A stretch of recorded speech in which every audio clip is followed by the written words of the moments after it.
You know, if you have a dog, you have totally seen this. It's that crazy ability your dog has to know it's dinner time, like right on the dot. Or that wet nose that appears on your face at exactly 6:30 a.m. every single morning, weekends included.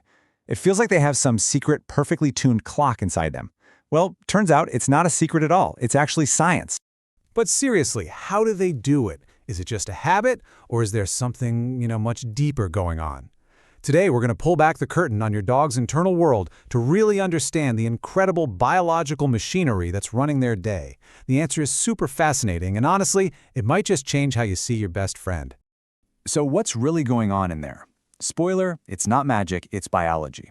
See, every living thing, and that includes your dog, runs on these internal rhythms. And the big one, the one that really matters for their day-to-day, is called the diurnal cycle. This one is the main event. Think of the diurnal cycle as your dog's built-in 24-hour clock. It's kind of like the master conductor for their whole daily life, telling them when to be active and when to rest. This is a key part of what scientists call a dog's ethogram, which is, just a fancy way of saying it's the complete blueprint for all their typical behaviors. But get this inner clock is way more than just a simple on-off switch for sleeping and waking. It's a total master regulator. All day long, it's constantly tweaking your dog's body.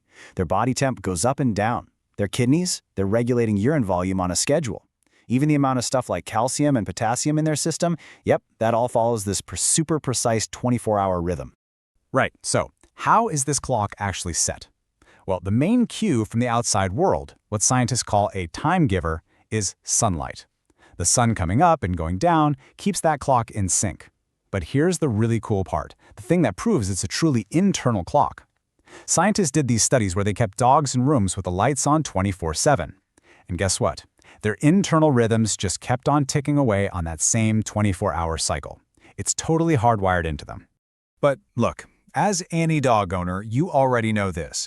Sunlight isn't the only thing running the show.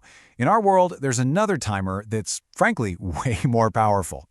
So this is basically what happens when a dog's natural clock crashes into our modern human lives.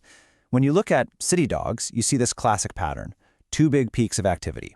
One burst around 7 a.m. and another around 5 p.m. Does that sound familiar? Then there's a big lull around noon, and activity pretty much hits rock bottom in the middle of the night, usually between 4 and 5 a.m. Yep, you guessed it. The single biggest influence on your dog's daily schedule? It's you. Those two peaks we just talked about, they line up almost perfectly with when we get up to take them for a walk and when we get home from work for that evening walk and dinner. I mean, the research on this is wild.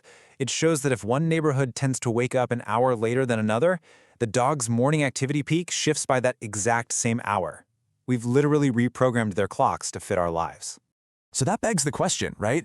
What would a dog's schedule even look like without us in the picture?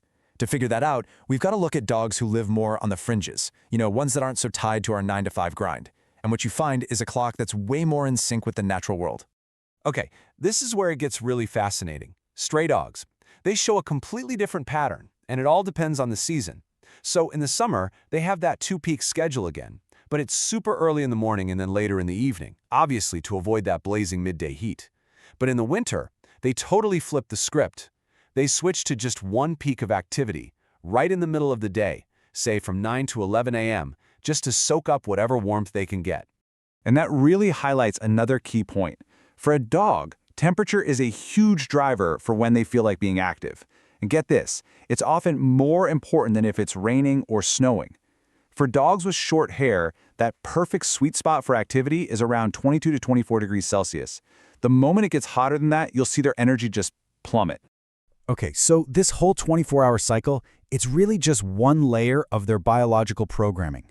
Dogs also live by these much longer seasonal rhythms, ones that have been passed down for thousands of years from their wild ancestors. Their bodies are just so deeply tuned to the rhythm of the entire year. You know that massive shedding explosion that happens every spring? That's their annual clock hard at work, getting them ready for warmer weather. And for most female dogs we have at home, there's a semi-annual, so a 6-month cycle for their heat periods. But if you look at their wild relatives, like wolves and jackals, their clocks are set to a super strict annual breeding cycle. It's all designed to make sure pups are born in the spring, which is, of course, the best possible time for them to survive. All right, so we've talked about internal clocks, how we influence them, these big seasonal shifts. So what? What does all this actually mean for you and your dog? Why should you care about this complex system of rhythms?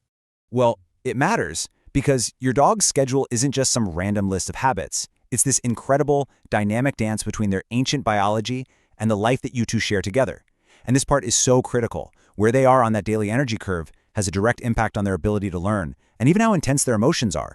Think about it. A tired dog is just not going to be a good student, but a dog at its peak energy, they are ready to engage.